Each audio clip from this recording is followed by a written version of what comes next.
Rishikonda building పరిస్థితి ఏంటండి? అంటే ఏం మరి అది ఆ! మళ్ళీ ఈ మధ్యన ఆ!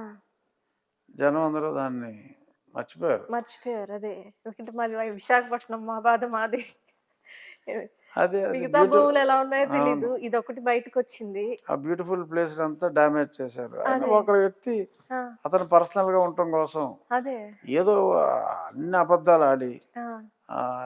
ఎవరో టూరిజం వాళ్ళు కట్టుకుంటున్నారు మాకు సంబంధం లేదని. ఆ! ముందు నుంచి చెప్తానే ఉన్నాం. అది అతని కోసం కట్టుకున్నాడు. ఆ! ఈ బ్లాక్ ఇది, ఈ బ్లాక్ ఇది అని నేను 2 ఇయర్స్ బ్యాకే చెప్పా. ఆ!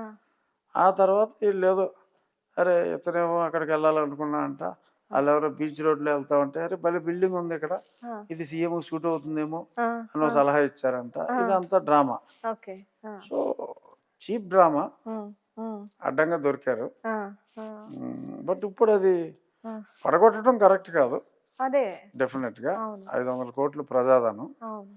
సో, మరి దాన్ని how best they can utilise అనేది అదే. సిబిఎన్ గారేమో మీరే చెప్పండి అని అడుగుతున్నారు గదా! అవును. అంటే అసెంబ్లీలో కూడా వచ్చింది అదే. డిస్కషను. అదే. నేను అంటే కూడా మీకు నేను కూడా తెలుస్తుంది కదా! లేసి చెప్పా. ఆ! మాకు హ్యాండ్ ఓవర్ చేయండి. ఆ! నేను ఆ! అదొక టూరిస్ట్ స్పాట్ లాగా పెట్టి, హ్మ్. సో, ఒక వ్యక్తి తన హ్మ్. హ్మ్. వ్యక్తిగత అవసరాల కోసం హ్మ్. నిర్మించిన హ్మ్. బిల్డింగ్ ఇది. హ్మ్. సో, దీన్ని మీరందరూ చూడండి అంటే, హ్మ్.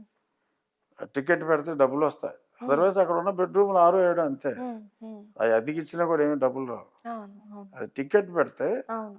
ఎక్కువ ఆ డబ్బులొస్తాయి. వ్యూకైనా కనీసం ఎక్కువ డబ్బులొస్తాయి. ఆ! ఆ!